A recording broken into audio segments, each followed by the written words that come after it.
Цаано. За өнөөдрийнхөө хичээлээр хэдвүлээ мотивашн летрийг хэрхэн бичих вэ гэдэг хичээлийг орох болно.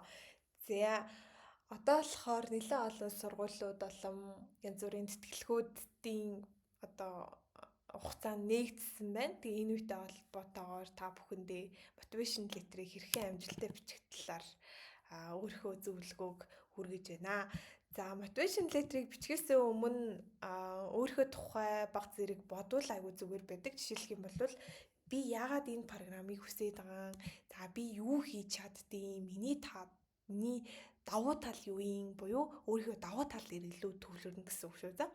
За дараа нь болохоор яагаад энэ программыг би сонгож байгаа юм те? Миний зорилго юу юм? Яагаад энэ програм намайг сонгох хэрэгтэй юм гэдэг ч юм уу те.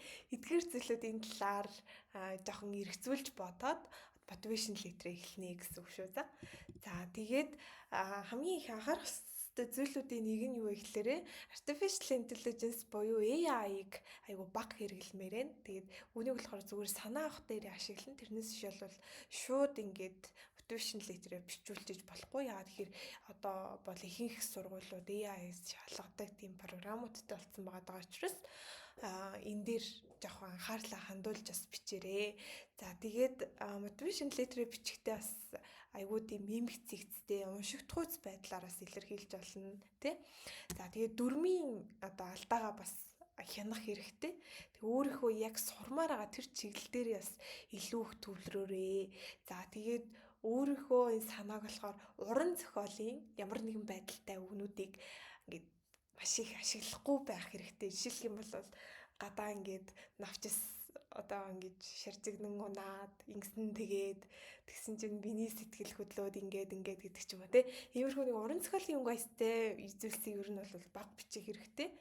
За тэгээд дараа нь болохоор CV-н дээрх мэдээллийгээ шууд мотивашн летер руугаа шууд хөрвүүлж болохгүй. Энэ болохоор CV-н өөрөө мотивашн летерээс арай өөр зүйл байгаад байгаа учраас энэнийг бас ингэ шууд копидод тавьчих болохгүй шүү. За тийм мотивашн летрээ бичихтэй болохоор мэдээж introduction хэсгээс эхлэв шүү дээ. Introduction хэсэг дээр юу бичих вэ гэхэлэр яагаад энэ боломж бололцоог чи авмаар байгаа юм бэ гэдгийг л бичнэ гэсэн үг. Яагаад энэ программыг чи сурмаар байгаа? Яагаад энэ програм руу чи apply-дж байгаа гэдэг санаануудыгаа introduction хэсэг дээр бичих хэрэгтэй болчихж байна гэсэн үг тий. За шилжих юм бол энэ ингээд биний бичсэн байгаа байхгүй. Тэгэхээр хэдүүл хамтдаа уншия.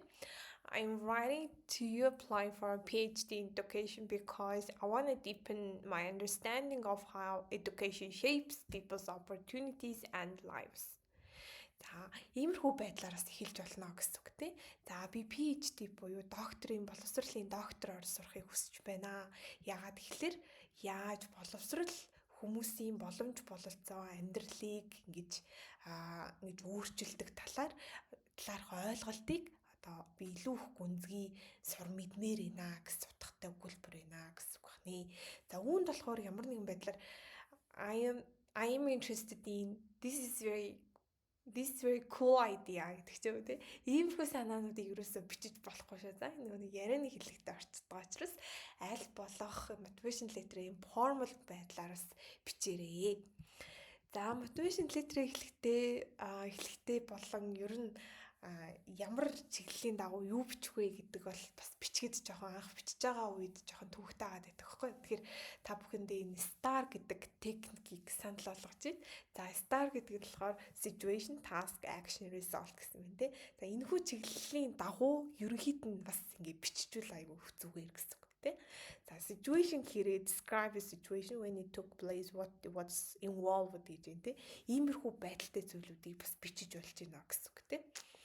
За task гэдэг нь болохоор what need to happen буюу юу хийх хэрэгтэй болсон юм бэ те. За нэг чиглэлээс сонголоо те. Тэгсэн чинь ийм нөхцөл байдалд байгаа. Тэгээ би ингэж хийх хэрэгтэй болоод тэгээ би иймэрхүү үйл явдлыг ингэж хийгээд үр дүн нь ингэж гарсан. Тэгээд дараагийн маань сурах үйл явц манаас энтэй холбогдож өгж байгаа юм а гэдгийг ч юм уу те. Ингээд бас холбож энэ STAR гэдэг техникийг ашиглаж болно. За STAR гэдэг техниктийг холбоотой хэдүүлээ body paragraph руу ингээд задлаад үзье л та. За body paragraph явж байна те. За үүнд болохоор юу гарах вэ гэхээр одоо таны боловсрол эсвэл ингээд ажиллаж исэн өмнөх туршлага те эсвэл таны гол скиллүүд те энэхүү боломжинд одоо боломж руу хамааралтай таны гол скиллүүд чинь ч гэсэндээ орж болно гэсэн үг байна. За дараа нь болохоор third paragraph буюу body paragraph дотроо явж гинэ гэсэн үг тийм. Одоо start technique ч юм уу эндээ хамааралтаагаараас бичиж гинэ гэсэн үг. За энэ дээр болохоор юу вэ гэхээр чи ягаад энэ програмд сайн одоо тэнцэх боломжтой юм бэ гэдэг ч юм уу тийм. Гэтэг утгаараа одоо энэ хэсгийг бичиж өгнө гэсэн үг байна. За үүнд болохоор таны одоо ур чадвар энэ зорилго руу хэрхэн нийцэж байгаа вэ гэдгийг одоо оруулахын зүгээр мөн өөрийнхөө зорилго тухайн институт буюу сонгож байгаа тэр одоо салбарынхаа нөхцөл байдал яагаад ийм байгаа гэдгийг ч юм уу те эдгээр зүйлүүдийг хамттан дурдаад өгчвөл зүгээр байдаг. За жишээлх юм бол манай нэг найз маань болохоор Айсландд сурдаг. За Айсландд сурдаг найзын маань motivation letter маань юу исэн бэ гэхээр motivation letter дээр юу гэж дурдсан бэ гэхээр Айсланд нөгөө эрэгтэй эмэгтэй хүмүүсийн эрэгтгч байдлыг аяух тэгж хүндэлдэг маш их тэр дүрм журмыг аяух дагдаг тийм улс. Тийм учраас манай найз gender studies буюу энэ мэргэжлэр мастерс сурахдаа за би энэ сургууль танай сургуулийг ийм учраас сонгосон. Танай улс ийм онцлогтой учраас одоо би энэ програмаар сурах юм бол надаа ийм зүйлүүд гараад би ирээдүйд ингэж одоо эх орондоо хэрэгжүүлэх боломжтой байна гэдэг ч юм уу те. Эдгээр зүйлүүдийг дурдж өгсөн нь өөрөө аягүй тийм motivation letter-ыг ийм strong ингээ хүчтэй болгож өгч байгаа байхгүй.